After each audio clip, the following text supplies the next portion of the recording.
All right, how you guys doing today? So this video will pretty much gonna show you what parts I bought to make a flex fuel on my 93 Turbo MR2 with the Gen 5 swap.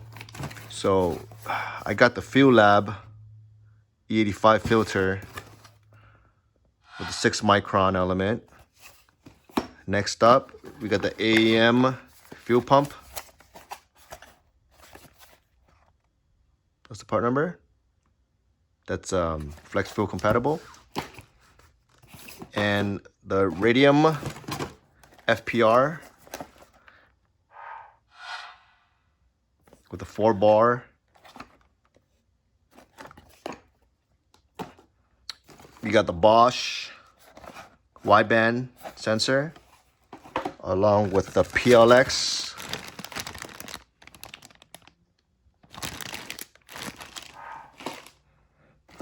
And big shout out to Josh from Chico Racework with the Monsoon X. And Mr. Panic, Mark Panic from Panic Wires. He pretty much made this plug and play kit for the Gen 5 for the Monsoon X. Now with this plug and play kit, it's a straight up, I pretty much asked him to do, to give me the length and the wires for all the sensors and the accessories. So this unit here, this wire is here, you plug it into this part and it's gonna give me the flex fuel sensor, oil pressure sensor, fuel pressure sensor, and the boost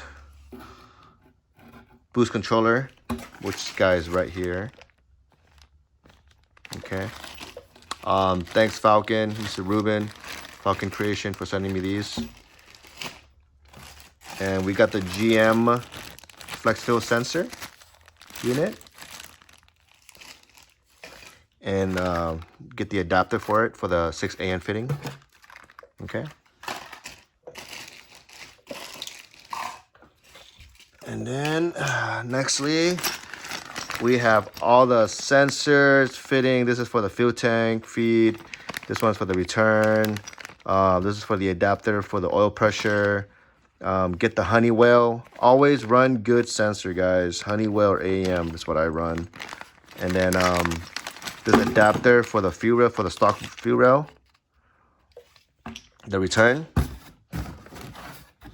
And then next up, we got the 1000cc injectors. RC Injection had this cleaned for me. I am running the Bosch 1000cc. And here's the test result from RC Injection.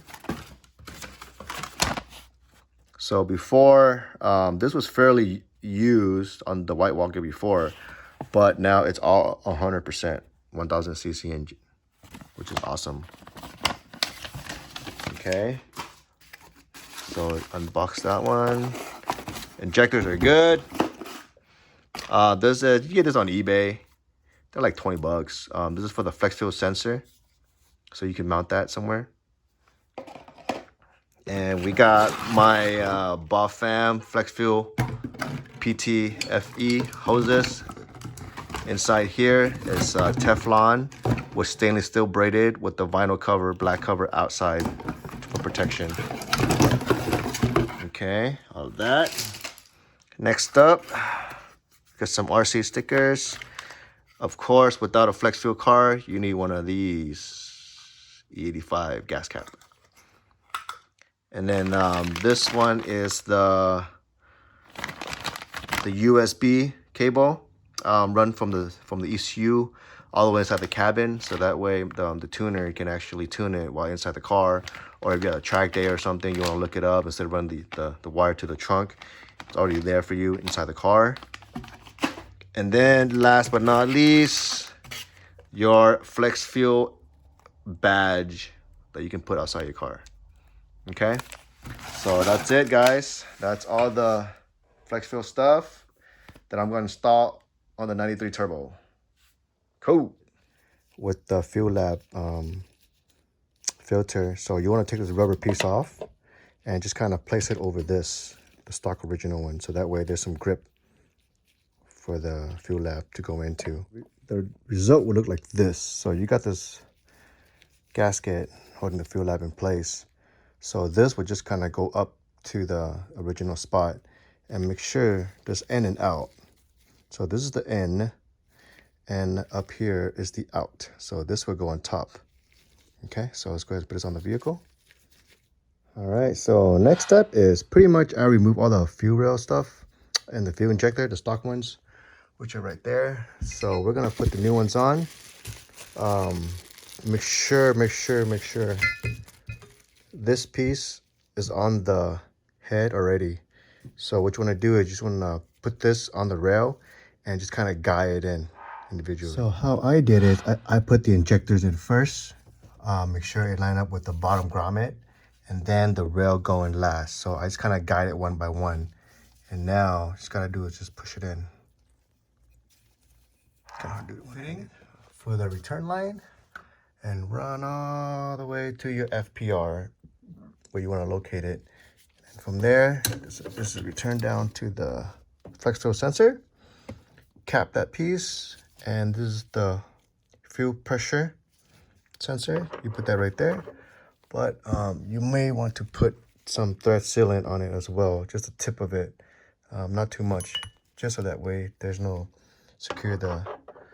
leak on the fuel. Okay, I just drill this end a little bit more so it can mount on top of this piece right here, so that'd be nice and secure. Let's recap what we did on the bottom of the gas tank here. We went ahead and replaced that fitting for the feed for the 6AN fitting, and then that other fittings for the return line. So that 1/4-inch hose right there is what you want to do is you want to put the fitting as close to the metal part as you can, so that way the E85 will go straight to the metal line instead of the rubber piece. So that's a 6AN return and a 6AN feed, and that runs out to the lines over here. Make sure to use some kind of rubber hoses, and then use it as kind of like a rubber, so that way the line doesn't hit against the heat shield. And when you put them on, you can remove the heat shield to get a wrench and your hand in there so you can figure, it's a tight squeeze, but it'll make it. And the lines will run out here. This is the feed, and that is our flex fuel filter, 6 micron from Fuel Lab. And as you can see there, it mounted to the stock location with some rubber pushing around it that came with the kit. So just cut it up and make it fit. And the top line right here is the return line, and that connects to the flex fuel sensor. So everything bolts right up, pretty easy to do. And of course, when you tighten this up, you want to touch it and then do one flap. Don't over torque this aluminum fitting right here. Okay, all right. And then the feed goes to the fuel rail. Let's go ahead to the top. All right, so everything is intact. Everything mounts supposed to be in place. This is just temporary, so I can, so my tuner can play around with the harness and whatever he needs to do, adjust. And then, so the next thing you want to do is you want to prime the engine. I mean, not the engine. You want to prime the fuel pump in the fuel system. So what you're going to do is you're going to jump B plus to FB, which is that right there. FP to BE, so these two. Put a paper clip right there, and then turn on the car. Not crank it, but put it on ACC. So that way there's, so that will pretty much jump the fuel pump. So it's gonna run the fuel all the way through your FPR, rail, flex fuel sensor, and the fuel filter. I already did that, and you check for leaks. You let it run for a little bit. Make sure there's absolutely no fuel at all going through your system. Okay, pretty much and you want to add at least 3 grounds. So I have a big ground on the transmission, another ground on the intake manifold, and then the other ground on the head, which is right there.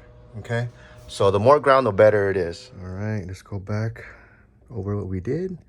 So from the hard line to the fitting for the hoses, and the hose go down to the filter, the E85 filter, and then that will go to the feed line, which is right here. This line is from the filter, it goes to the fuel rail, and the fuel rail come out to that adapter right there, and the adapter go out to the E85 PTFE line. It goes out to the fuel pressure regulator, and that's where we have the fuel pressure sensor. And from there, it goes down to the flex fuel sensor, and the flex fuel sensor, it goes down to the return line that we attach on the bottom with the 1/4-inch hose and the fitting. All right, and this car does have the oil pressure sensor, which is located on the head as well, and it goes all to the harness in the trunk, which is controlled by the link ECU. And the map sensor, I mean not the map, yeah, this is the map sensor hose. It tee off, it goes into the ECU, and then this other vacuum hose, it goes to the fuel pressure regulator, which is right here.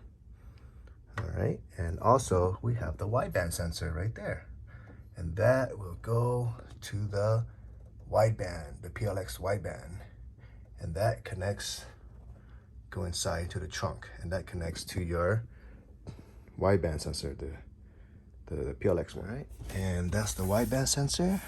It connects to the PLX. I use some Velcro, and that's how we hook it up. Ground, it's black, 12-volt ignition, and that's, and this wire right here, the gray one, that one goes to the ECU, and then this goes to the sensor, which is that line right there. It goes all the way to the downpipe. And we mount this up.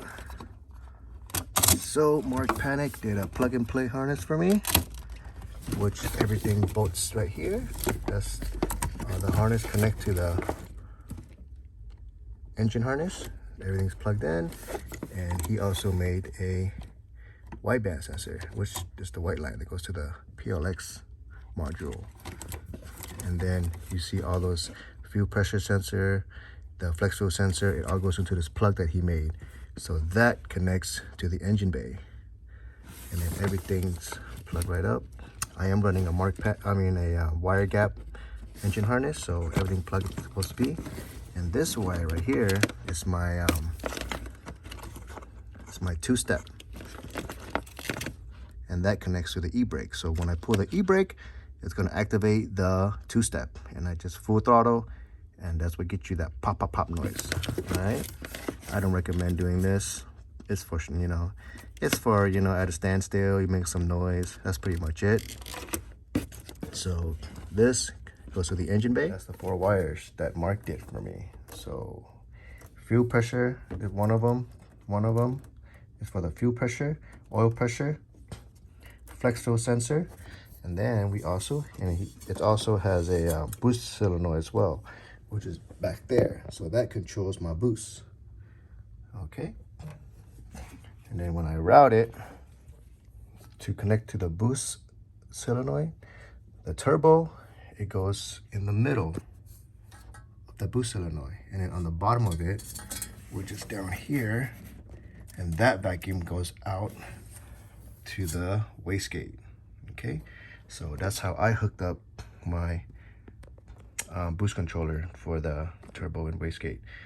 So I am running an aftermarket actuator. So with the stock one, you can just cap the one that goes from here, and you can delete the stock boost solenoid as well. All right, so that's pretty much it for the flex fuel sensor. Oh, and that's the flex fuel sensor as well. So you see the lines right there. So this is a GM flex fuel sensor. Okay, so that's pretty much how I set up the flex fuel on this Gen 5 3S GT. What?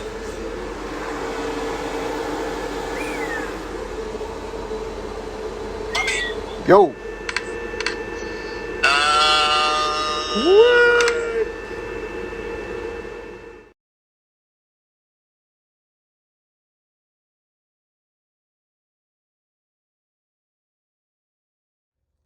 All right, so it looks like Danny successfully remotely loaded up the base map on his car, so that way I can drive it on the trailer, off the trailer, and then into a shop.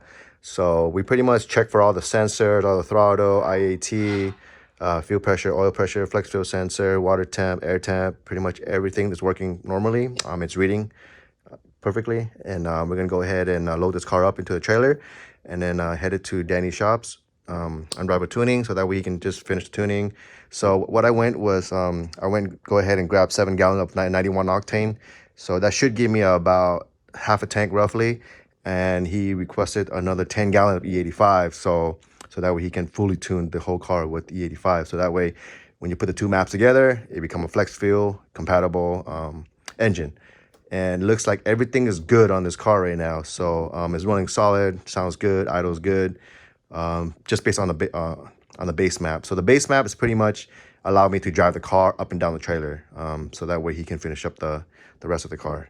All right, sounds good. Let's go check it out. Danny, I'm here.